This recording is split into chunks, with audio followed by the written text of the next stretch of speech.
같이 되어 나오리라. 정금같이 할렐루야. 한 주간 평안하셨습니까? 예, 이미 뭐 인사 나누셨을 수도 있겠지만 옆 사람하고 아직 인사 못 나누신 분 있으면 한번 이렇게 눈인사도 나누시고요. 한 주간 잘 지내셨습니까? 또 출타하시고 또 돌아오신 분도 계시고요. 오랜만에 또 교회에 나오신 분도 계시는데 예, 환영하고 축복합니다. 우리 같이 함께 찬양할까요? 우리 찬송가 먼저 한 장 부르고 찬송가 187장 한 장 부르고요. 우리 신실하게 진실하게 두 곡 이어서 같이 함께 찬양해 보도록 하겠습니다.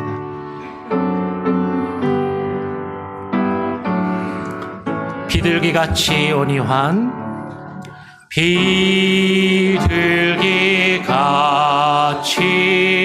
온이환 은혜의 성령 오셔서 거친 마음을 만지사 위로와 평화 주소서. 진리의 빛을 비추사 주의 길 바로 걸으며 주님을 옆에 모시고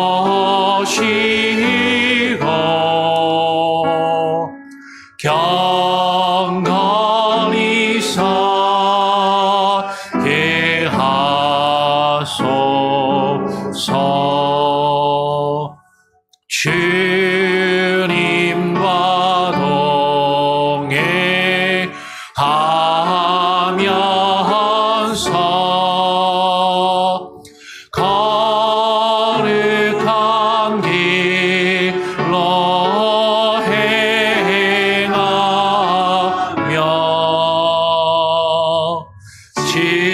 진리의 예수 붙잡고 길 잃지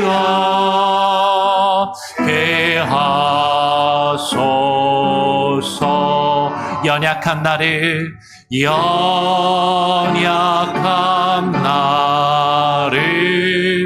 도우사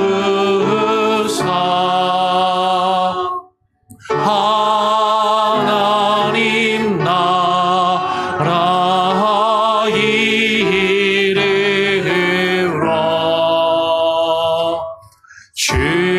주님의 품에 안기니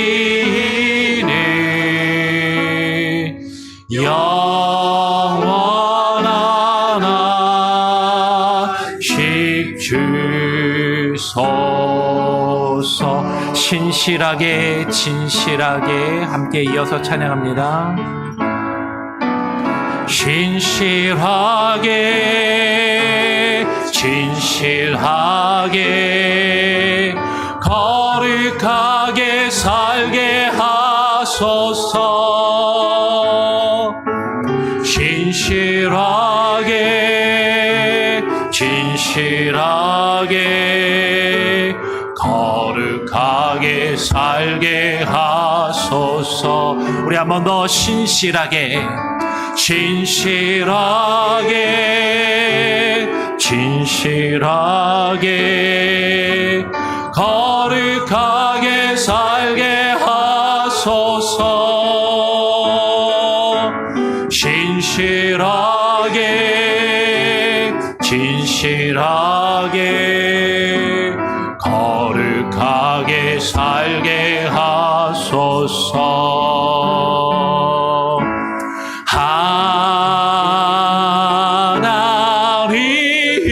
하나님 나의 나의 마음 만져주소서.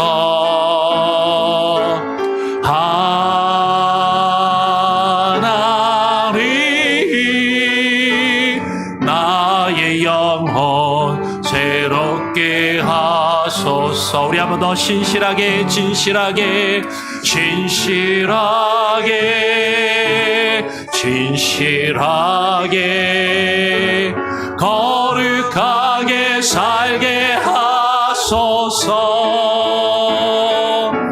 진실하게 진실하게 거룩하게 살게 하소서. 우리 한 번 더 기도하는 마음으로 진실하게 진실하게 진실하게 거룩하게 살게 하소서. 진실하게 진실하게 거룩하게 살게 하소서. 하나님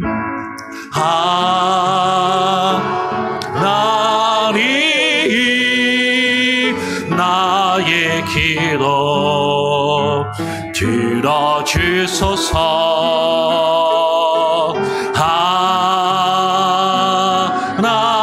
하나님 주의 길로 인도하소서. 하나님 나의 마음을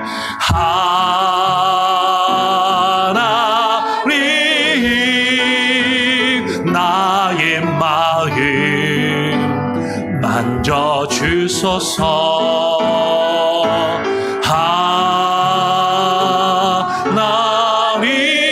하나님 나의 영혼 새롭게 우리 한 번 더 하나님 나의 기도를 하나님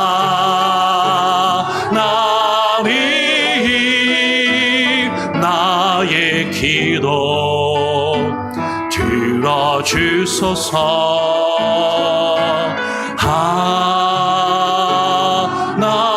하나님 주의 길로 인도하소서.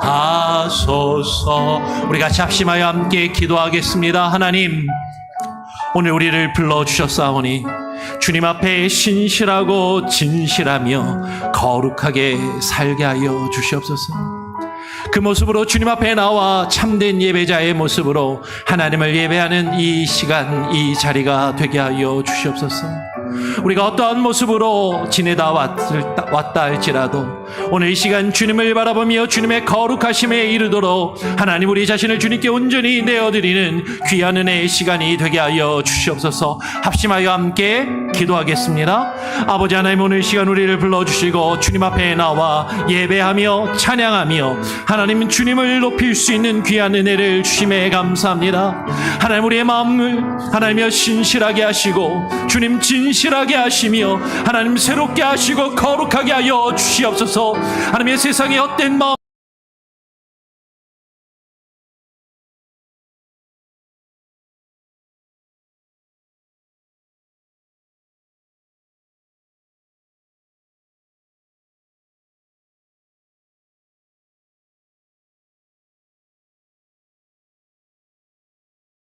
모든 거짓의 영이 그 결박을 풀고 떠나가며 자유케 되는 귀한 은혜가 하나님 이 자리 가운데 있게 하여 주시옵소서.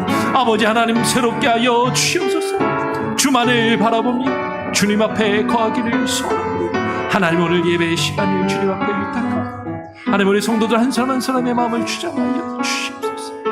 아버지 하나님 하여 주시옵소서. 아버지 마소서 거룩하신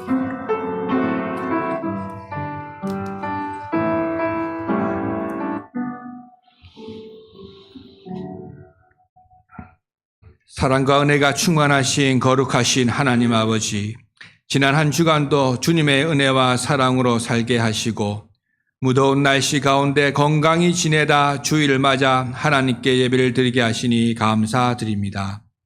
우리가 무슨 자격이 있어 주님 앞에 나오겠습니까? 오직 예수 그리스도 십자가 공로로 담대히 주님 앞에 나아왔사오니 저희 예배를 기뻐 받아 주옵시고 신실한 믿음으로 마음과 정성을 다하여 힘을 다하여 하나님께 예배드리는 이 시간을 복되게 하여 주옵소서. 은혜의 하나님, 저희가 무엇이기에 우리를 당신의 마음에 두시고 날마다 새롭게 하시며 순간마다 도우시는지요. 아무 자격 없는 나를, 드러나지 않은 수많은 부끄러움을 안고 살아가는 나를 하나님의 아들이라 일컬어 주시는지요. 그러기에 다시 한번 결단하고 돌이켜 살아가려 하지만 오히려 나의 죄성은 나를 더욱 비참하게 만들고 지치게 하며 나의 믿음 없음을 다시 한번 확인하게 만듭니다. 이런 저희를 불쌍히 여겨 주옵시고 우리의 믿음이 아닌 예수 그리스도의 믿음으로 살아가는 은혜가 있게 하옵소서. 어느덧 2026년의 반이 지나갔습니다. 정신없이 달려온 우리들, 주님 앞에 다짐한 계획들, 그리고 우리의 삶을 돌아봅니다. 넉넉히 이루어가고 있다면 위로와 칭찬으로 격려하여 주옵시고 부족했다면 자신을 돌아보고 성찰하게 하시고 우리의 삶을 바꾸어가는 회개의 모습이 있게 하옵소서. 다니엘이 매일 정한 시간에 예루살렘 성전을 향해 창문을 열고 하나님께 기도했듯 하나님을 향한 우리 내면의 창문을 열어 하나님의 사랑과 은혜를 구하고 채워갈 수 있도록 이로 하나님을 향한 우리의 충성과 사랑이 어려운 이웃과 나눌 수 있는 우리의 모습이 되게 하여 주옵소서. 교회를 위하여 기도합니다. 2주 앞으로 다가온 여름 성경학교가 기도와 헌신된 섬김으로 잘 준비될 수 있기를 기도합니다. BBS를 통해 어린 자녀들이 살아계신 하나님을 만나고 그들을 향한 하나님의 사랑을 체험하는 은혜의 시간이 될 수 있도록 인도하여 주시옵소서. 수고하며 애쓰는 교역자와 교사들을 기억하시고 이들의 헌신된 사랑을 통하여 변화된 아이들을 볼 때 하나님께 영광을 돌리는 은혜의 시간들로 채워 주옵소서. 또한 피택 안수 집사 가운데 교회가 기도하고 있습니다. 거룩한 부릅심에 합당한 청지기의 삶을 살기를 다짐하고 안수받기를 원하는 두 피택 안수 집사가 계획된 교육을 충실히 잘 받고 안수받을 수 있도록 모든 가정 속에 함께하여 주옵소서. 그리하여 하나님의 신실한 일꾼으로 세워지고 교회는 더욱 든든히 세워져가는 은혜가 있게 하여 주옵소서. 또한 기존 교회의 직분자들도 맡은 바 직분에 따라 충성하는 일꾼들 되어지도록 사랑의 헌신과 섬김의 기쁨을 더하여 주옵소서. 또한 감사로 시작한 교회의 섬김이 상처가 되거나 시험을 받는 일이 없도록 저희들을 지켜 주옵소서. 이 시간 여름 휴가로 고국 방문으로 출타 중인 성도들이 있습니다. 어디에 있든 하나님의 눈동자와 같은 보살핌이 있어 안전하게 여행할 수 있도록 지켜 주옵소서. 끝으로 주의 종을 통하여 전하는 말씀에 성령 하나님 함께 하시어 이 예배를 통하여 하나님의 깊은 뜻과 허락하신 사랑을 깨닫는 우리의 삶이 되기를 기도합니다. 하나님 생각하기를 사모하기를 중단하는 일이 없도록 하나님의 일하심에 신실하심에 반응하고 동참하는 우리의 귀한 신앙의 삶이 될 수 있도록 이 시간 은혜 내려 주옵소서. 이 한 주간 또 세상을 이기는 한 주가 되게 하시며 악한 영을 꺾게 하시고 기도하게 하시며 기도의 능력을 체험하는 시간이 되게 하시옵소서. 예수 그리스도의 이름으로 기도드립니다. 아멘. 나를 사랑하는 주 나의 곁에 계신 주 이 작은 나의 기도 들어 주소서.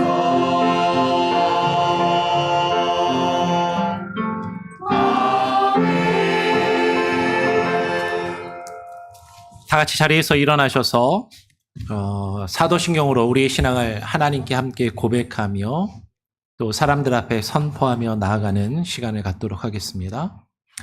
전능하사 천지를 만드신 하나님 아버지를 내가 믿사오며 그 외아들 우리 주 예수 그리스도를 믿사오니 이는 성령으로 잉태하사 동정녀 마리아에게 나시고 본디오 빌라도에게 고난을 받으사 십자가에 못 박혀 죽으시고 장사한 지 사흘 만에 죽은 자 가운데서 다시 살아나시며 하늘에 오르사 전능하신 하나님 우편에 앉아 계시다가 저리로서 산자와 죽은 자를 심판하러 오시리라. 성령을 믿사오며 거룩한 공예와 성도가 서로 교통하는 것과 죄를 사하여 주시는 것과 몸이 다시 사는 것과 영원히 사는 것을 믿사옵나이다. 아멘.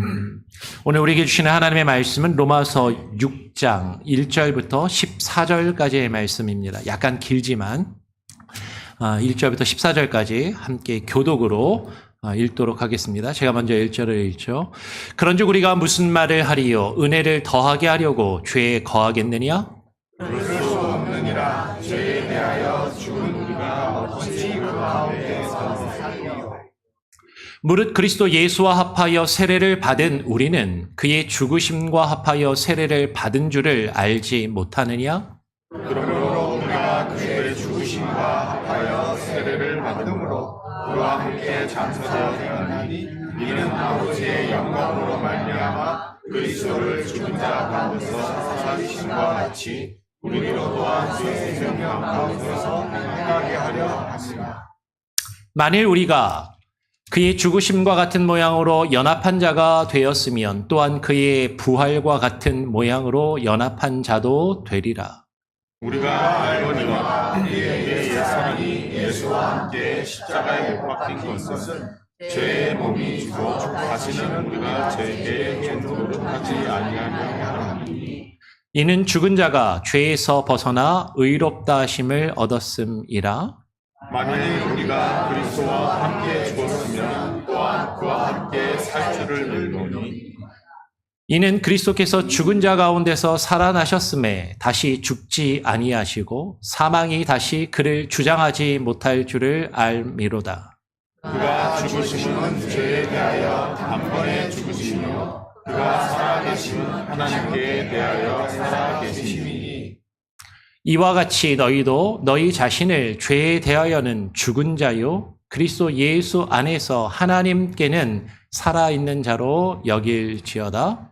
그러므로 너희는 죄가 너희 몸을 지배하지 못하게 하여 몸의 사욕에 순종하지 않고 또한 너희 지체를 불의의 무기로 죄에게 내어주지 말고 오직 너희 자신을 죽은 자 가운데서 다시 살아난 자 같이 하나님께 드리며 너희 지체를 의의 무기로 하나님께 드리라.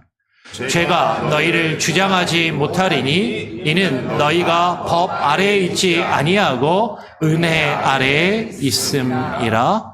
아멘. 우리 찬양대 찬양으로 하나님께 영광 올려드리겠습니다.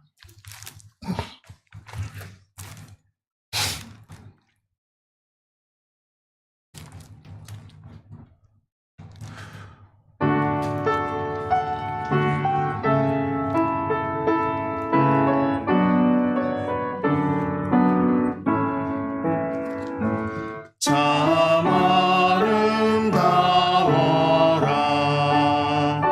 주님의 세계는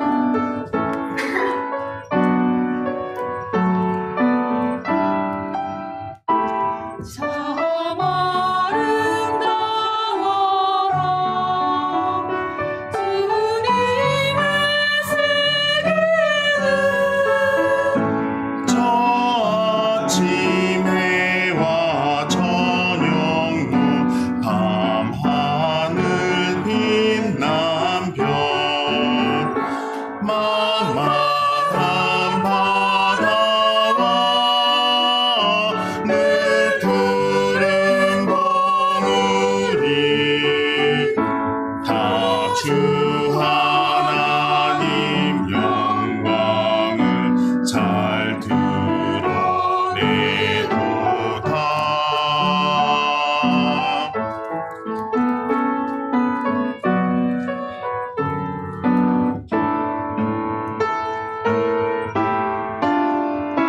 참 아름다워라 주님의 세계 그 세계 저 산에 부는 바람과 잔잔한 시냇물 참 아름다워라.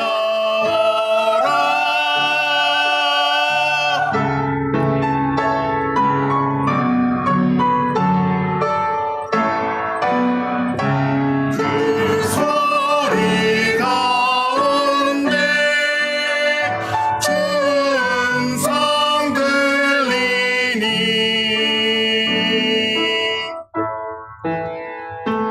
주 하나님의 그 뜻을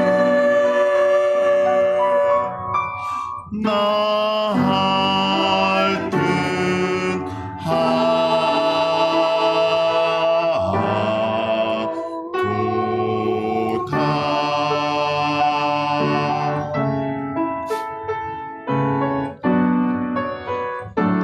참 아름다워라.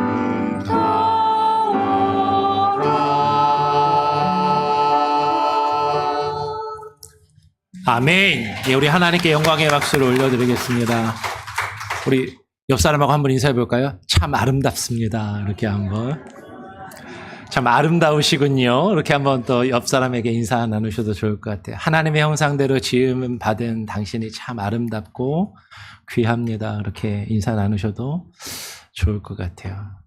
또 그렇죠. 우리 같이 이렇게 말씀을 나누죠. 지금 7월달 한 달 동안 오늘 세 번째인데 우리는 구원에 대해서 구원론 시리즈를 함께 나누고 살펴보고 있습니다.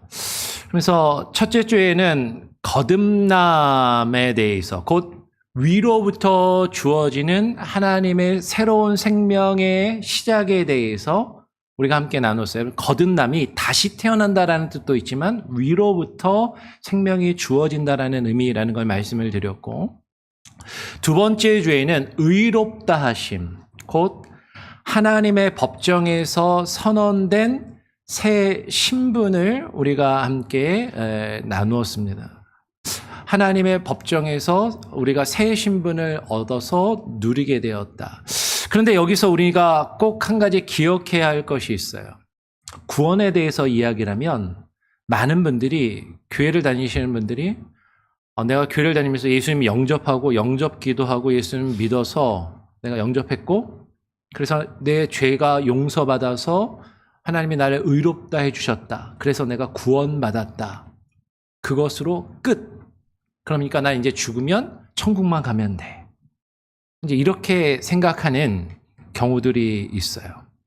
근데 우리가 꼭 기억해야 할 것은, 여러분, 우리가 구원에 대해서 이야기하는데 구원은 단지 하나님이 우리를 부르셔서 우리가 거듭나고 칭의를, 의롭다 하심을 얻는 것으로 끝나는 것이 아니라 하나의 여정이라는 것이죠. 오늘 바울은 로마서 8장 30절에서 이 진리를 한 문장으로 이렇게 표현합니다. 부르신 그들을 또한 의롭다 하셨고 의롭다 하신 그들을 또한 영화롭게 하셨느니라.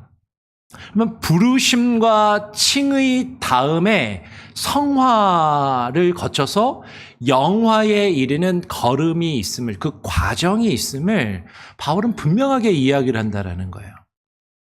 그러면 구원은 여러분 단지 내가 죽어서 천국이라는 좋은 곳에 가는 어떤 그 결과만을 이야기하지 않아요. 구원은 하나의 여정입니다. 그것을 구원의 여정이라는 표현을 쓰거든요. 거듭남에서 시작해서 칭의로 우리의 신분이 바뀌고 그리고 그 신분에 걸맞는 모습으로 날마다 빚어져가는 그 성화를 거쳐서 마침내 완전한 하나님의 형상을 회복하는, 우리가 올해 들어서 하나님의 형상에 대해서 앞에서 나누었었죠. 그 하나님의 온전한 형상을 회복한 영광스러운 모습, 그 영화에 이르는 여정이라는 것이죠. 여러분, 수요일 날 요새 수요 성경 공부를 통해서 예수님의 비유에 대해서 같이 배우거든요. 같이 공부하거든요. 근데 예수님의 비유의 대부분이 천국은 마치라고 하면서 천국에 대해서 비유로 설명해 주세요. 근데 그 비유의 대부분이 우리가 죽어서 가는 마지막 어떤 곳을 설명해 주시는 것이 아니라 거기까지에 이르는 여러 과정들, 여러 그 안에서 벌어지는 하나님의 나라가 우리에게 주어지는 그 과정과 여정을 비유적으로 말씀하고 계시고 표현하고 계신다라는 거죠. 그래서 하나님의 나라는 단지 죽어서만 가는 곳이 아니고 하나님의 나라에 들어가는 그 구원은 우리가 죽어서만 가는 것이 아니라 이 모든 과정과 여정임을 우리가 오늘 같이 함께 살펴보기를 원합니다. 거기서 오늘 우리는 그 여정의 세 번째 단계인 성화에 대해서 조금 더 구체적으로 함께 나누기를 원하는 것이죠. 그러면 쉽게 이렇게 한번 생각해 보셔도 좋을 것 같아요. 여러분, 예전에 대학교에 입학하면 저희 때는요, 그 대학교 입학하기 전까지 공부를 너무 열심히 해갖고 대학교 들어가면 공부를 안 합니다. 계속 노는 거죠. 근데 대학생이 돼서 신분이 변화돼서 대학교에 들어가면 끝이 아니잖아요. 대학교에 들어가서 그 전공을 또 제대로 공부하기를 시작하는 것인데 대학교만 들어가면 끝인 것처럼 생각하는 경우들이 있는데 그게 아니다라는 거죠. 아마 여러분 중에는 혹시 결혼식을 기억하시는 분들이 계실 거예요. 남자들은 사실 기억을 잘 못하는 경우들이 많은데 여자분들은 결혼이 일생에서 중요한 순간이라서 그 결혼식 순간을 늘 떠올리고 기억하시는 분들이 많이 계시더라고요. 우리 그랬잖아. 아내가 얘기하는데 남편이 기억이 안 나요.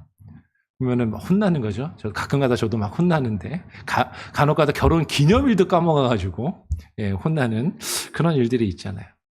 근데 여러분, 결혼식을 한번 생각해 보세요. 그때 주례 앞에 서가지고 이제 서로가 결혼해서 서로를 배우자로 맞이하기로 서약을 하는 그 순간, 그리고 주례가 이제 두 사람은 부부가 되었습니다라고 선언하는 그 순간 둘의 신분이 바뀌는 거죠. 이제까지는 남남으로 살았던 두 남녀가 이제 서로의 남편이 되고 아내가 되며 부부가 되는 그 신분이 변화가 되는 거예요. 그러면 결혼만 하면 끝나는 건가요? 결혼식만 하면 끝나는 건가요? 우리는 알잖아요. 진짜 결혼 생활은 이제 그때부터 시작되는 거죠. 그러면 그 서약의 순간, 그 결혼식에 우리 여자분들은 눈물 흘리신 분들도 있을 거고 좋아서 막 방긋방긋 웃으신 분들도 있겠지만 그 찰나가, 그 순간이 귀하고 소중한 추억이지만 여러분, 그것이 끝이 아니라 여러분, 이제 결혼의 생활은 현실이고 삶으로 시작되는 거죠. 결혼하는 순간 서로 다른 환경에서 자라고 성장한 두 사람이 여러분, 그런 거잖아요. 설거지는 어떻게 할 건지, 빨래는 어떻게 해야 되는지, 옷은 어떻게 벗어서 어디다가 놔야 되는지, 뭐 그 작은 거 하나까지 치약은 짜서 어디다가 놔야 되는지, 뭐 칫솔은 어디다 걸어놔야 되는지, 이런 거 가지고 막 싸우고 다투고 서로 막 갈등하는 일. 집안일은 어떻게 분담하고 어떻게 나누어서 어떻게 할 것인지.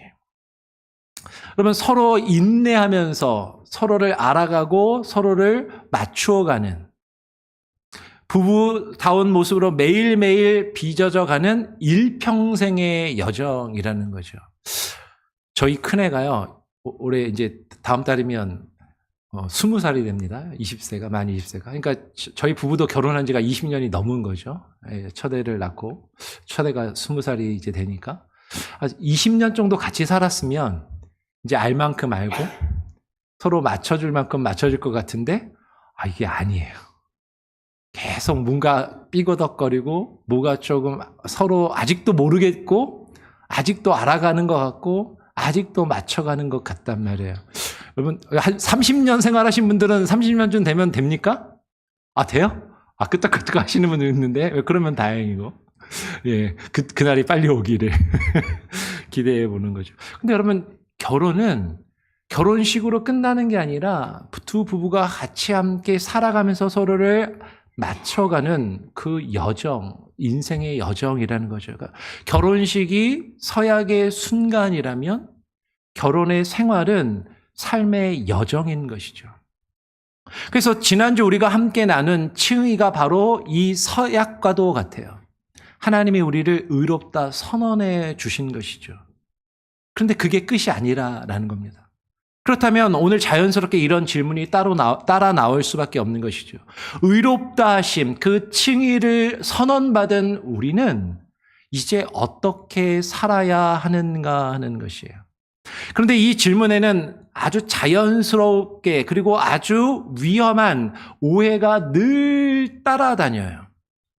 그 오해에 대해서 오늘 사도 바울이 본문에서 로마서 6장 1절부터 14절까지 그 오해가 무엇인지를 정면으로 우리에게 이야기하고 그것을 우리에게 풀어서 설명해 주면서 우리를 성화의 첫걸음으로 인도하는 구절이 오늘 우리가 읽었던 본문 말씀이라는 거죠.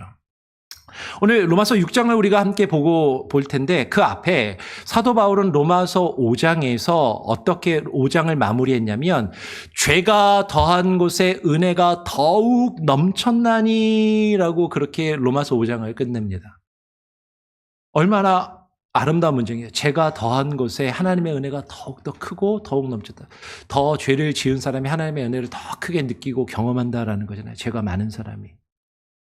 근데 이 아름다운 문장이 곧바로 위험한 오해를 낳을 수 있다는 거죠. 그러면 그 하나님의 은혜를 더 많이 받으려면, 하나님의 은혜를 계속 누리려면 더 많은 죄를 계속해서 지어야 그 하나님의 은혜를 우리가 누리면서 그것을 경험하면서 살아갈 것인가? 라는 거죠.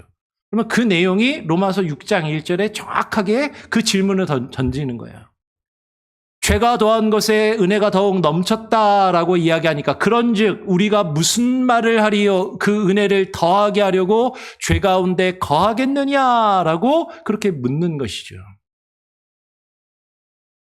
근데 사도 바울은 바로 이어서 2절에서 단호하게 대답합니다. 그럴 수 없느니라. 그럴 수 없느니라.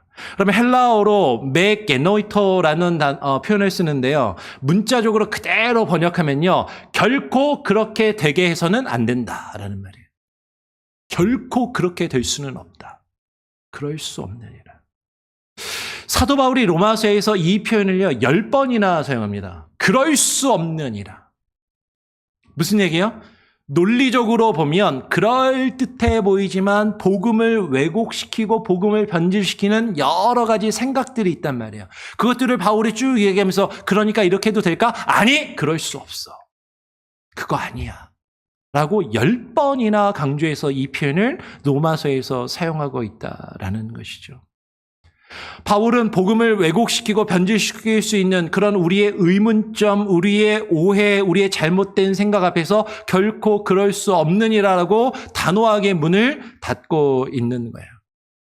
여러분, 종교개혁자 존 칼빈은 이렇게 말했습니다.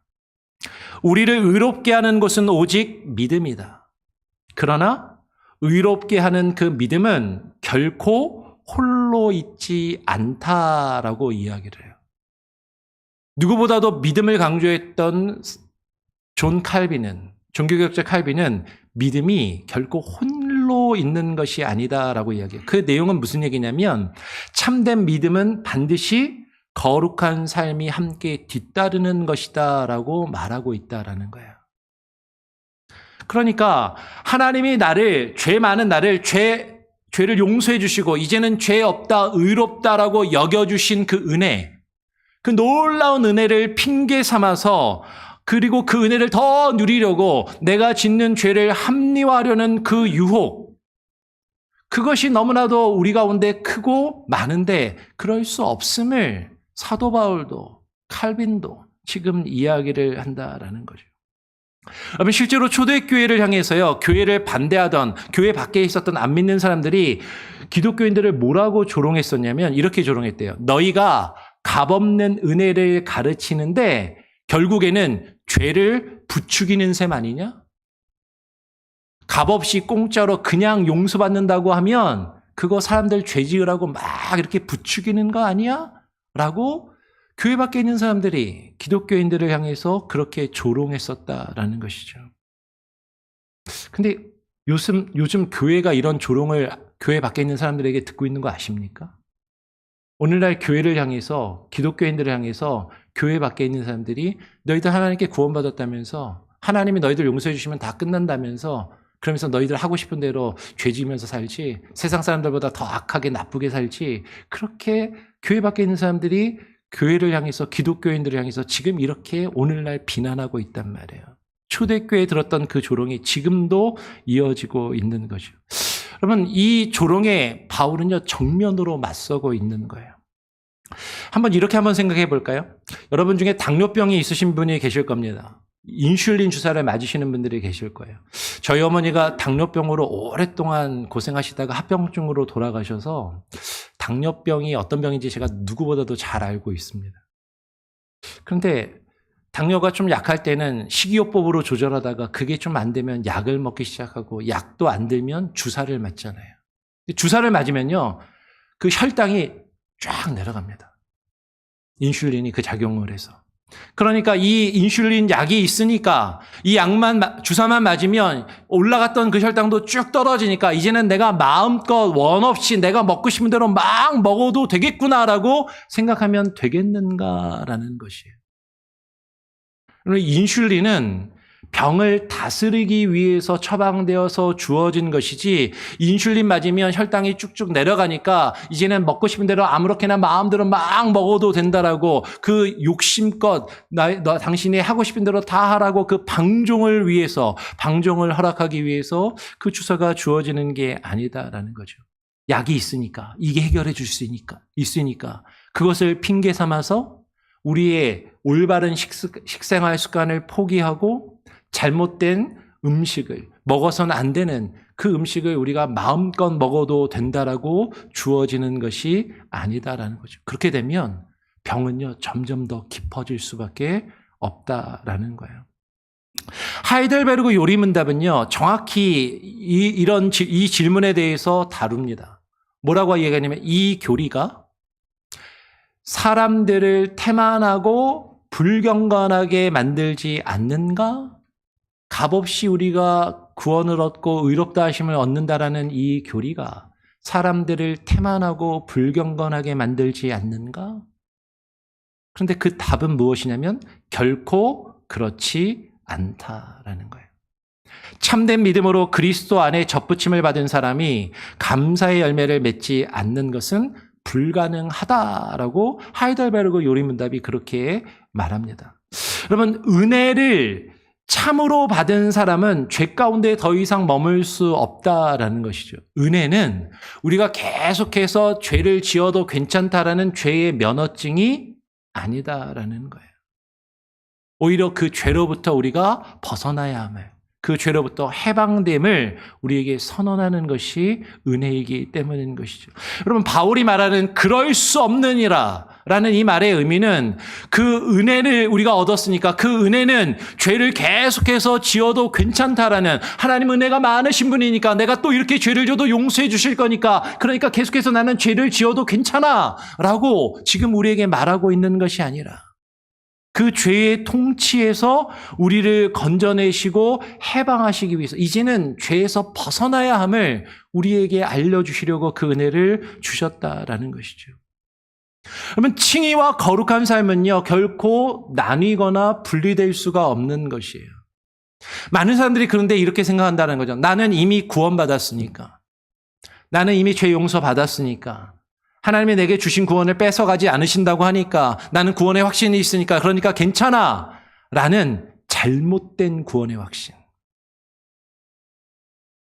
내가 죄를 지어도 하나님이 앞으로 계속해서 죄를 지어도 하나님이 나를 용서해 주실 것이라는 잘못된 구원의 확신으로 죄를 합리화하려는 마음.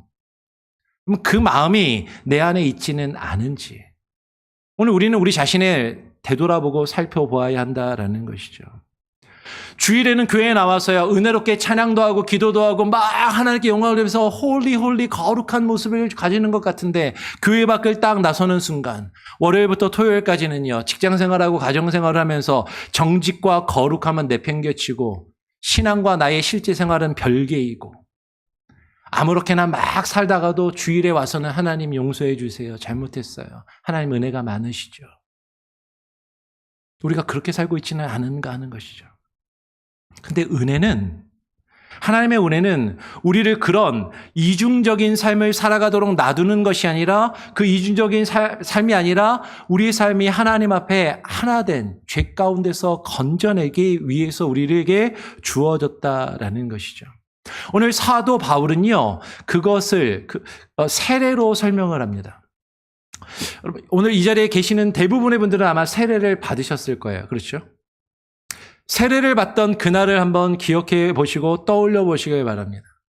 세례를 받던 그 짧은 순간이 사실은 우리의 옛사람이 그리스도와 함께 죽고 그리스도와 함께 장사되고 새 생명으로 다시 태어난 그 실체를 우리 자신의 표현하고 드러내고 많은 사람들 앞에서 공적으로 나타내 보이는 것이었다라는 거죠. 오늘 로마서 6장 3절을 보면 이렇게 표현해요. 그리스도 예수와 합하여 세례를 받은 우리는 그의 죽으심과 합하여 세례를 받은 줄을 알지 못하느냐라고 이야기를 해요. 여러분, 세례는 단순한 예식이 아닙니다. 세례는 우리가 그리스도와 하나로 연합했다라는 사실을 눈에 보이게 나타내는 표라는 것이죠. 세례식 자체는 하나의 세레머니예요. 아까 이야기했던 결혼식과 같은 것이죠. 두 남녀가 연합하여서 하나가 되는 것처럼. 여러분, 세례는 예수 그리스도와 우리가 합하여, 두 남녀가 합하여 한 가정을 이루는 것처럼 세례는 우리가 예수 그리스도와 합하여 예수 그리스도 안으로 들어가서 그분과 함께 죽고 그분과 함께 사는 것을 많은 사람들 앞에 내 스스로 다짐하고 결심하고 많은 사람들 앞에 나타내며 선언하는 표시라는 것이죠. 여러분, 그러니까 세례는 내가 이제는 그리스도와 함께 십자가에 죽어 장사되고 그리스도와 함께 사는 것, 그것을 다짐하고 결심하며 이제는 그렇게 살겠다라는 그 삶의 시작이라는 것이에요. 로마서 6장 6절은 이렇게 이야기합니다. 우리의 옛사람이 예수와 함께 십자가에 못 박힌 것은 죄의 몸이 죽어 다시는 우리가 죄에게 종노릇하지 아니하려 함이니. 여러분, 우리 옛사람은 이미 십자가에 못 박혀 죽었어요. 죽을 것이다가 아니라요. 죽었어요, 이미. 서서히 죽어가는 것도 아니에요. 헬라어 원어를 보면 완료 시제를 써가지고요, 이미 그것이 이루어졌음을 선언하고 있다라는 것이죠. 우리는 이미 죄 가운데 죽은 존재들이라는 거예요.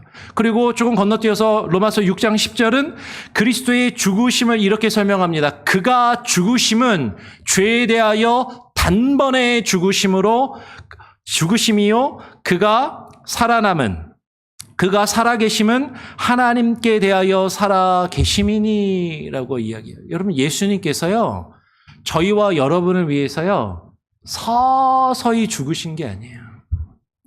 단번에 온전한 희생을 우리를 위하여 이루셨다라는 거죠. 자신의 생명을 우리를 위하여 단번에 내어주셨단 말이에요.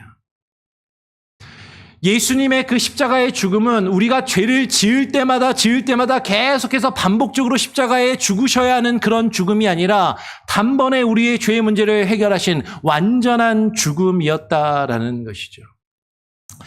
한번 이렇게 이해를 하시면 좋을 것 같아요. 여러분, 심장 이식 수술을 한번 생각해 보시길 바랍니다. 심장 이식 수술은요, 병든 심장을 그대로 몸에다가 둔 채 옆에다가 새로운 심장을 하나 갖다가 더 붙이는 수술이 결코 아니에요. 심장 이식 수술은요, 병든 옛 심장을 완전히 제거해서 꺼내 없애고 그 자리에 건강한 새 심장을 이식하는 것이죠. 전혀 다른 생명의 박동이 내 안에서 뛰기 시작하는 것이에요. 수술이 끝난 후 그 사람의 몸에서는 옛 심장은 사라지고 더 이상 남아있지 않고 지금 새 심장이 그 안에서 뛰게 되는 것이죠. 그럼 그리스도와의 연합이 바로 이와 같다라는 것이에요. 우리의 옛 자아는 제거되고 그리스도의 생명이, 그리스도의 심장이 이제 우리 안에서 새롭게 뛰기 시작했다라는 것이죠. 심장을 이식받은 그 사람이 새 심장의 박동에 맞추어서 살아가듯이 우리 안에 예수 그리스도의 심장이 심겨지고 예수 그리스도의 생명이 우리 안에 주어져서 우리는 그 예수 그리스도의 심장, 그 생명의 리듬에 맞추어서 우리는 살아가야 하는 존재가 되었다라는 것이에요. 오늘 본문 4절은 그것을 이렇게 표현합니다.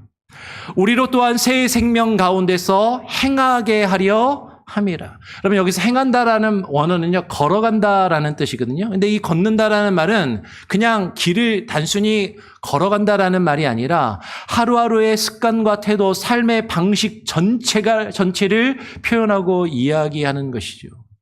그럼 다시 말씀드려요. 칭의가 예수 그리스도께서 그 그리스도의 의를 우리의 것으로 여겨주시는 하나님의 선언이라면 성화는 그 같은 그리스도와의 연합에서 흘러나오는 또 하나의 선물인 것이죠. 칭의와 성화, 이 둘은요, 원인과 결과가 아니에요, 단순히. 그리스도라는 하나의 뿌리에서 함께 자라나는 두 가지의 결코 나눌 수 없는 두 은혜입니다. 칼빈이 이걸 얘기해요. 두 가지의 은혜. 두 은혜라는 표현을 쓰는 거죠. 그래서 웨스트민스터 신앙고백서를 보면 이렇게 이야기합니다. 13장 1절에서 성화를 이렇게 고백해요. 하나님이 창세전에 택하신 자들을 부르시는데 그 부르심은 유효한, 반드시 그 부르심의 능력이 나타나는 효과적인 부르심이라는 거죠.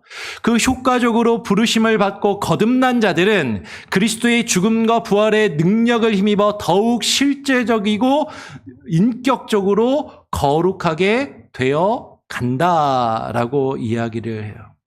그럼 성화는 우리의 결심이나 의지에서 시작되는 것이 아닙니다.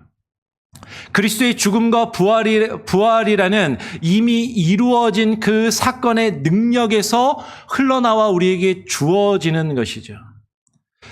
근데 아까 심장 이식을 말씀을 드렸는데요.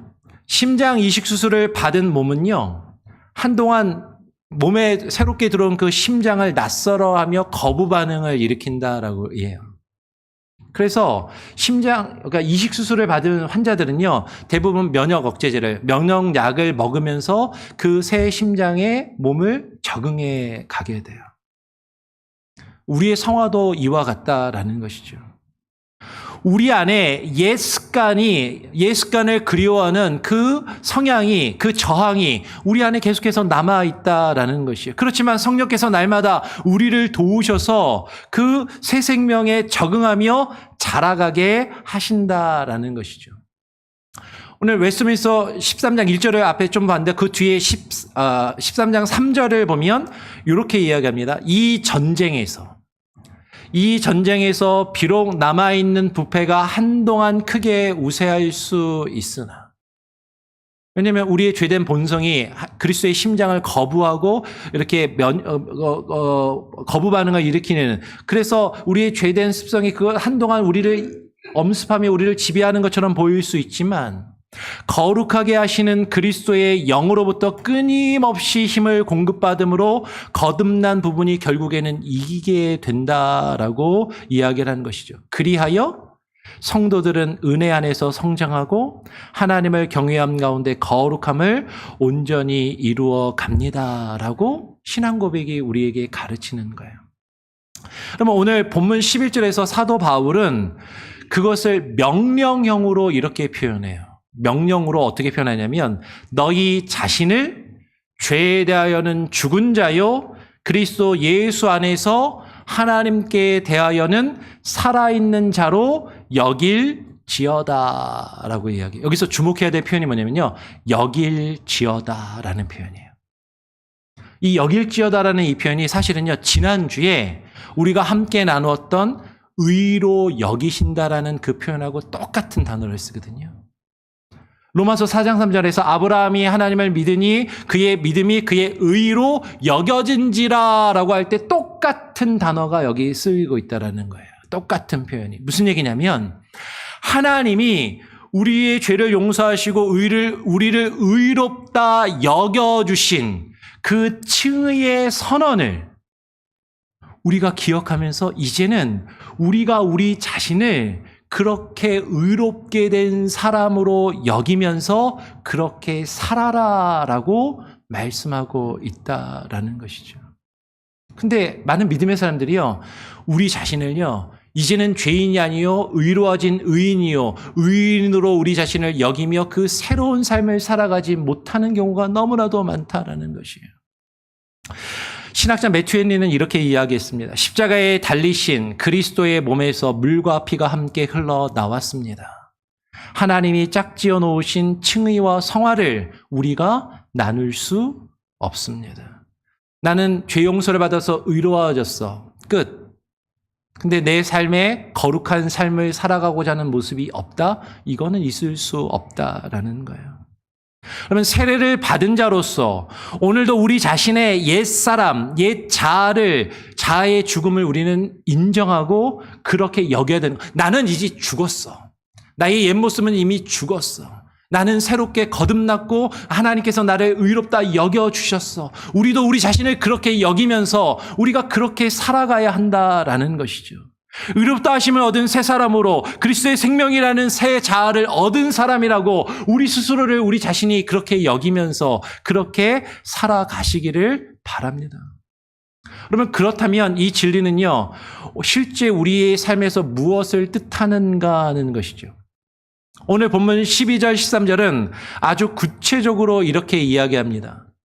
죄가 너희 죽을 몸을 지배하지 못하게 하여 몸의 사욕에 순종하지 말고 너희 지체를 의의 무기로 하나님께 드리라 라고 이야기해요. 바울은요, 지금 우리 몸의 지체, 우리의 눈, 입, 우리의 손, 발을 무기라고 부릅니다. 무기. 무기는요, 곱게 어디다가 딱 모셔놓고 이렇게 전시해두고 쳐다보는 게 아니에요. 무기는 실제 전쟁터에서 나가서 싸우기 위해서 사용되는 것이 무기라는 것이죠.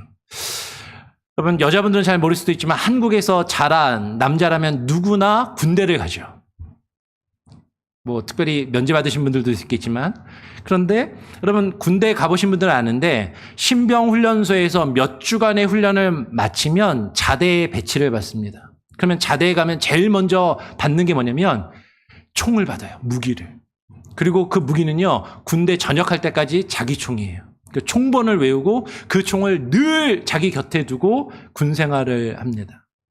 그날부터 그 무기는요, 훈련용이 아니에요. 훈련소에서 훈련용으로 사용하던 무기가 아니라 실제 전쟁이 나면 그 무기를 들고 나가서 싸워야 하는 실전에 사용할 무기가 된다라는 것이죠.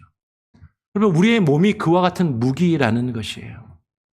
그리스도와 연합된 그 순간부터 우리의 눈과 입과 손과 발은 더 이상 어딘가에 안전한 곳에 좀가 그럴듯한 곳에 진열되어서 딱히 얹어놓고 바라다보는 그런 것이 아니라 우리 자신이 그 영적인 싸움, 영적인 전쟁을 감당해야 할 무기라고 지금 사도 바울은 우리에게 이야기하고 있다라는 것이죠. 여러분, 훈련소에 가면요, 저도 이제 장교로 군생활했지만 기초군사 훈련할 때 총을 처음 받아가지고 총을 다 이렇게 들면요, 총이 생각보다 무겁습니다. 쇳덩이거든요. 그리고 저 겨울에 가서 훈련을 받는데요. 쇠붙이에요. 이거를 딱 이렇게 어깨에다 매잖아요. 내복을 입고 두꺼운 점퍼를 입었는데도 그 쇠덩이에서 몸의 한기가 찌릿찌릿하게 전해와요.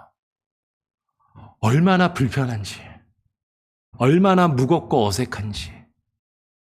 불편하거든요. 근데 군생활 내내 그 무기를 지니고 살아야 돼요. 근데 이상하죠? 시간이 가면서 그 무기를 들고 생활하는 게 그렇게 어색하고 그렇게 불편했는데 그게 익숙해져요. 그리고 그 무기가 나를 지켜줄 것이라는, 전쟁이 나면 이 무기를 들고 내가 싸워서 나라와 내 가족을 지킬 것이라는 그것을 알게 된다라는 것이죠. 그러면 성화도 이와 같습니다. 처음에는요, 죄 가운데 살던 우리가요, 죄의 모습을 벗어버리고 하나님의 뜻대로 살아간다는 게 얼마나 어색한지. 저는요, 사실은 예수님 믿기 전에 입이 상당히 거칠었던 사람이에요. 전에 한번 말씀드린 적이 있는데 욕을 입에 달고 살았던 사람이거든요. 저희 아버지가 시장 바닥에서 일을 하셨기 때문에 아버지한테 들었던 그 욕지거리가 제 입에 배어있던 사람이에요. 근데 욕을 안 하고 말을 부드럽게 한다는 게 얼마나 간질간질하고 얼마나 어색한 것인지. 근데 그렇게 신앙생활하고 주님을 닮아가면서 그게 익숙해져 가고 자연스러워져 가고 나의 모습이 변해가는 것을 경험하게 된다라는 것이죠. 여러분, 오늘 본문 14절은 이렇게 결론을 짓습니다. 죄가 너희를 주장하지 못하리니 이는 너희가 법 아래에 있지 아니하고 은혜 아래에 있음이라. 여러분, 이 말씀은요, 우리에게 낙심을 주는 것이 아니라 소망의 선언이 되는 것이죠. 어거스틴이라는 유명한 사람은, 이름을 한번 들어보셨죠? 어거스틴은요, 이 진리를 그의 유명한 기도로 이렇게 표현했어요. 주여, 명하시는 것을 주옵시고 원하시는 것을 명하시옵소서. 그러면 이게 어떤 의미냐면, 구약의 율법은 우리에게 명령만 할 뿐이지만, 지시만 할 뿐이지만, 하나님께서 우리에게 주시는 그 은혜는 그 하나님의 명령과 뜻을 행할 힘과 능력까지 주신다라는 거예요. 그것을 달라라고 기도하는 것이죠. 죄는 여전히 우리를 넘어뜨리려 했지만 더 이상 우리를 지배하는 우리의 주인이 아니다라는 것이죠. 하이델베르그 요리문답은 우리가 여전히 선을 행해야 하는 그 이유를 이렇게 표현합니다. 그리스도께서 그 피로 우리를 구속하시고 또한 그의 성령으로 우리를 자기 형상을 따라 새롭게 하사 우리의 삶 전체로 그 은혜에 대한 감사를 나타내게 하려 하심이라. 또한 그 각 사람이 그 열매로 자기 믿음을 확신하게 하려 하심이라. 그러면 성화의 원동력은요, 내가 하나님 뜻을 어기면 벌 받을까 봐 두려워서 하는 것이 아니라 하나님이 주신 은혜에 감사해서 나오는 반응이에요. 그리고 그 열매는 우리의 믿음에 참되다라는 진짜 증거가 되는 겁니다. 진정한 구원의 확신은 여러분 우리의 삶의 열매를 통해서 나오는 것이지 단순히 관념적인 지식적인 어떤 논리적인 확신에 머무는 것이 아니다라는 것이죠. 여러분, 이제 오늘 하루 내 몸을 여러분 어느 지체를 무엇을 위해 들이시겠는가 고민해야 한다라는 것이죠. 우리의 눈이 무엇을 보는데 여러분 그것을 사용하시겠습니까? 우리의 입이 무엇을 말하는데 사용하시겠느냐라는 거예요. 우리의 손과 발을 어디로 향하게 여러분 하시겠느냐라는 것이죠. 직장에서 억울한 일을 당할 때 우리의 혀를 나에게 억울함을 가져다 준 그 상대방을 비방하며 욕하는 무기로 죄 가운데 내어줄 것인지, 아니면 온유한 말로 그 온유함의 무기로 하나님께 드릴 것인지, 그것이 바로 오늘 우리가 싸워야 할 영적인 전쟁이고 싸움이라는 것이죠. 여러분, 이것은 실제적인 우리의 삶 가운데서 일어나는 영적인 싸움이에요. 그 싸움을 우리의 몸으로 싸우라라고 지금 이야기를 하는 것입니다. 오늘 말씀을 정리하겠습니다. 은혜는요, 은혜 받았으니까 계속해서 죄를 지어도 괜찮다라고 말하는 죄의 면허증이 아닙니다. 그리스도와 연합한, 세례를 통하여 예수 그리스도와 합한 우리는 세례가 가리키는 대로 그리스도와 함께 죄에 대하여 죽고 그의 부활 생명 가운데 그분과 함께 살아가는 것이에요. 그리고 그 생명은 매일의 삶 속에서 우리 몸의 지체를 의의 무기로 죄에다 갖다 바치는 것이 아니라 하나님께 드리는 실제적인 영적인 싸움으로 나타나는 것이죠. 여러분 혹시 오늘 자신의 여전한 연약함 때문에 낙심하고 계십니까? 아까 오동엽 장로님도 대표 기도하시면서 그 부분을 언급을 하셨는데 여러분 그러나 낙심하지 마시길 바라요. 오늘 우리가 함께 나눈 이 내용을 쭉 다시 한번 정리하면 성화는요 단번에 어느 한순간에 완성되며 이루어지는 사건이 아닙니다. 평생을 걸어가야 하는 여정이에요. 언제까지? 죽을 때까지.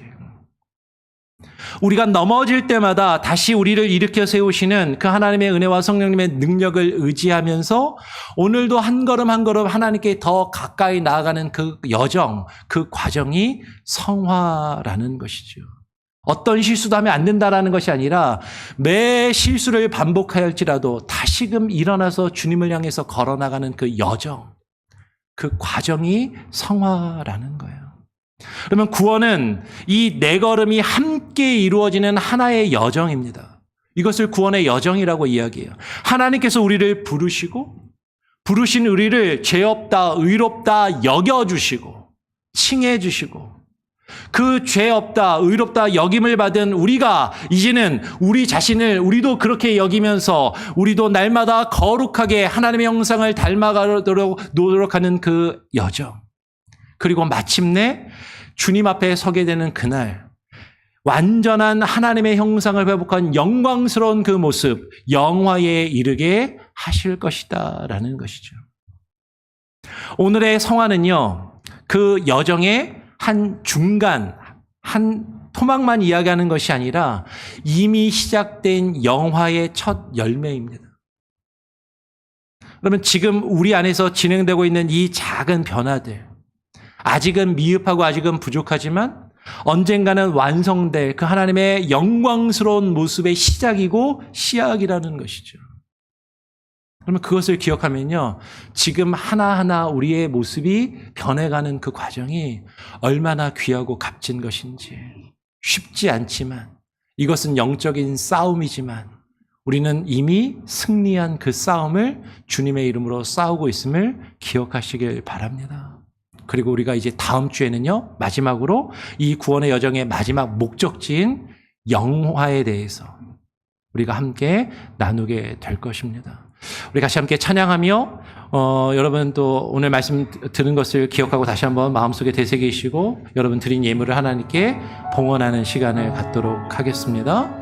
오소서 진리의 성령님 함께 찬양하죠.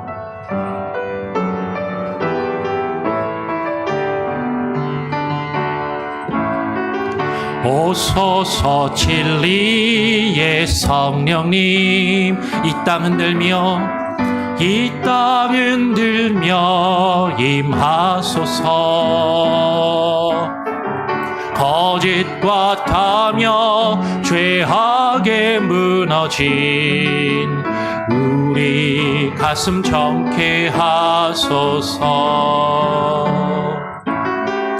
오소서 은혜의 성령님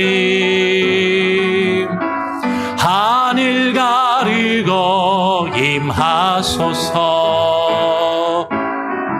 거룩한 불꽃 하늘로서 임하사 타오르게 하소서. 주 영광 위에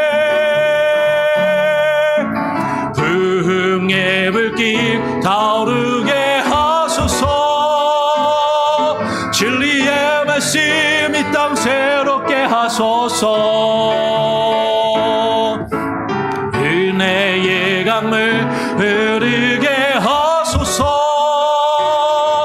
성령의 바람 이 땅 가득 불어와 흰 옷 입은 주의 순결한 백성 주의 영광 위에 이래 일어나 열방을 치유하며 행진 나를 주소서. 오소서 진리의 성령님, 이 땅 흔들며 임하소서. 거짓과 타며 죄악에 무너진 우리 가슴 정케하소서.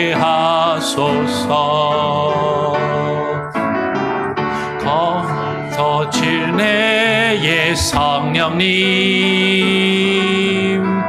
하늘 가르고 임하소서.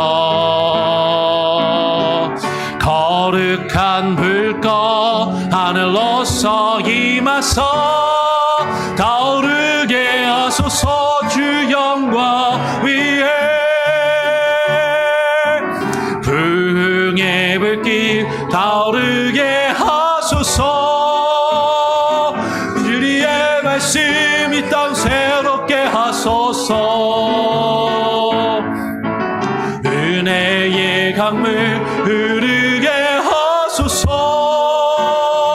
성령의 바다 이 땅 가득 불어와. 인옷 입은 주의 순결한 백성, 주의 영광 위에 이제 일어나 열방을 치유하며 행진하는 영광의 그날을 주소서. 하나님 아버지 감사합니다. 오늘 주님 앞에 나와 우리가 예배하며 또 귀한 예물을 드리게 하시니 감사합니다.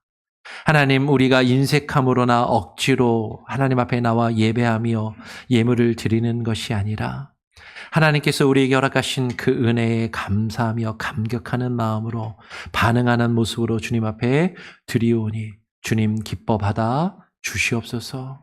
오늘 이 시간 하나님 우리에게 주신 말씀을 기억하며 주님께서 우리에게 이루시고 허락하신 그 구원의 은혜, 그 구원의 은혜를 받은 의로워진 의인으로서, 의롭다 여김을 받은 사람으로서 우리 자신이 그 신분에 합당한 모습을 가져야 함을 우리 스스로도 그렇게 여기며 살아갈 수 있는 귀한 은혜의 능력이 우리의 삶을 이끌어 가시도록 그 은혜 아래 우리가 거하는 자들이 되게 하여 주시옵소서. 하시고 하나님을 닮아가게 하시고 하나님의 뜻을 이루어가는 교회가 되게 하여 주시옵소서. 그럴 때 우리 성도 한 사람 한 사람과 저들의 가정이 하나님께서 주시는 그 놀라운 은혜와 복을 누리며 감사와 기쁨이 흘러넘치는 귀한 은혜가 가득하게 하여 주시옵소서. 우리에게 허락하신 자녀들에게도 동일한 은혜를 주시고 우리 자녀들의 삶을 지키시고 보호하시며 함께하여 주시옵소서. 특별히 우리 성도들의 가정 가운데 몸이 육신의 질병으로 연약함으로 아파하며 고통 가운데 있고 치료 가운데 있는 이들이 있다면 하나님 함께하시고 회복시켜 주시고 하나님의 놀라운 은혜가 하나님 충만히 임하게 하여 주시옵소서. 감사하며 우리 구주 예수 그리스도의 이름으로 기도합니다. 아멘. 예, 교회 소식을 전해드립니다. 주보와 앞에 스크린 참고하시고요. 새벽 예배, 수요 성경 공부 여러분 기억하시고 많이 함께 참여해 주시길 바랍니다. 아까 설교 때도 수요 성경 공부 얼핏 말씀을 드렸는데요. 저는 수요 성경 공부가 참 많이 저에게도 많이 도전이 되고 도움이 되고 좀 좋습니다. 그리고 수요 성경 공부 참여하시는 분들은 또 그분들도 많이 도전이 되고 은혜가 된다라고 말씀하시는 것 같아요. 그래서 아직 안 와보신 분들, 별로 참여 안 하신 분들은 한번 시간을 내고 마음을 먹고 수요일 저녁 시간이라 조금 어려울 수도 있지만 꼭 많이 참여해 주시기를 부탁을 드립니다. 구역 모임은 7월까지 방학이고요. 8월에 다시 시작합니다.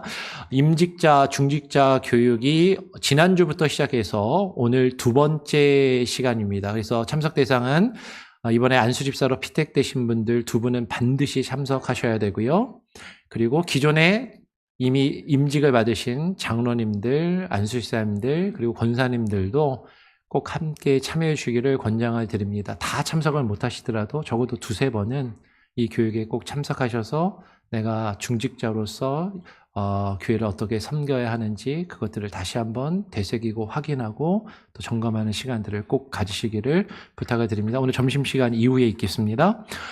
그리고 여러분 2주 앞으로 다가왔습니다. 7월 31일 금요일부터 8월 2일 주일까지 주일학교 여름성경학교 BBS가 있습니다. 교사들이요 지금 계속 매일매일 교회에 나와서 준비하고 있습니다. 여러분 같이 기도해 주시고 또 여러분 도울 일이 있으면 도울 수 있으면 같이 나와서 도와주셔도 좋고요. 나는 시간도 없고 나는 이제 바빠서 돕기가 좀 어렵다 그러신 분들은 물질로 후원하시고 섬겨주셔도 괜찮습니다. 그렇게 많이 후원해 주시고 함께 해주시면 감사하겠습니다. 상반기 선교사 후원금이 재정부에서 준비가 되었습니다. 우리 재정부장님이 출타하시는 것 때문에 약간 늦어지긴 했는데 각 구역별로 이미 아시는 분들도 계시겠지만 우리 교회 각 구역별로 후원하는 선교사님들이 한 분들 계시고요. 그 선교사님들을 후원하는데 각 구역에서 드린 구역 헌금하고 그리고 교회 재정에서 같이 매칭을 해가지고 상반기 각 구역별로 700불, 하반기 각 구역별로 700불씩 그렇게 매칭을 해가지고 후원금이 이렇게 주어지게 됩니다. 그래서 각 구역별로 재정부에서 선교사님 후원금을 수령을 하셔가지고요. 이 금액에 맞게 수령을 하셔서 선교사님들께 그냥 돈만 띡 보내지 마시고요. 꼭 연락을 하시고 선교사님들의 안부도 물으시고 기도 제목도 주고받으시고 선교사님들과 그런 교제를 또 가져주시기를 부탁을 드립니다. 그리고 선교사님들께서 선교 소식이 있으시면 저에게도 좀 알려주시고 제가 지금 교회 웹페이지를 새로 만들 작업을 하려고 하는데요. 거기에 선교사님들 그 소식란을 포함해서 넣을 수 있도록 그렇게 하려고 지금 준비 중에 있습니다. 많이 관심을 가져주시면 좋겠습니다. 그리고 정기 당회를 다음 주에 하면 좋겠습니다. 다음 달에 또 일정이 좀 빡빡하거든요. 여러 가지 일정이 있고 7월 달에는 건너뛰었었는데 7월, 8월을 합쳐가지고 다음 주에 당회를 했으면 합니다. 그래서 장로님들 다음 주에 모일 수 있도록 해주시고 혹시 어려우시면 말씀해 주시기를 부탁을 드리겠습니다. 혹시 제가 지금 광고한 내용 말고 제가 빠뜨렸거나 혹시 추가로 많은 사람들에게 알리고 싶은 내용이 있으신 게 있으신가요? 예, 없으시면 또 오늘 우리 교회 방문해 주신 분 계시는데요. 환영하고 또 축복합니다. 그냥 가시지 마시고요. 식사가 준비되어 있으니까 같이 식사하시고 가면 좋겠습니다. 그렇게 해주시면 감사하겠습니다. 다른 광고 내용 없으시면 다 같이 자리에서 일어나셔서 우리 마지막 찬양 함께 찬양하고요. 제가 축도함으로 오늘 예배를 마치도록 하겠습니다.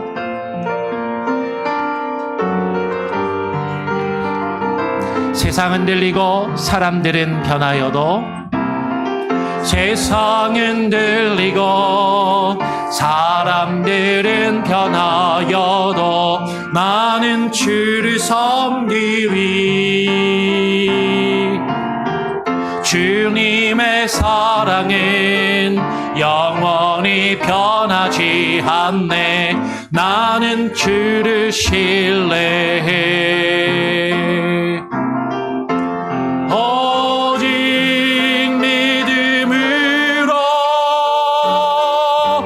믿음으로 내가 살리라. 오직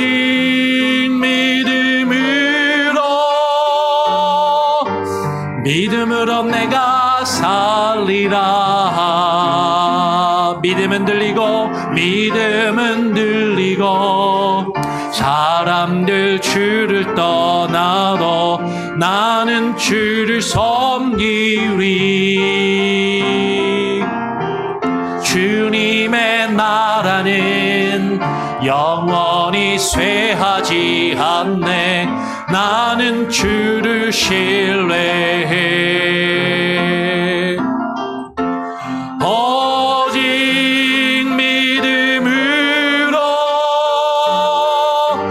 믿음으로 내가 살리라.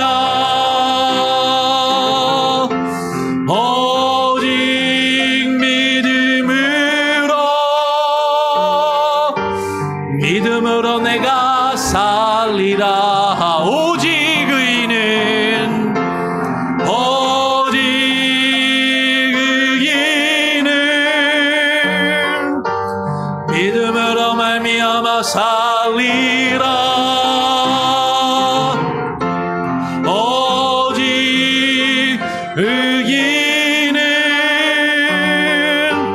믿음으로 말미암아 살리라.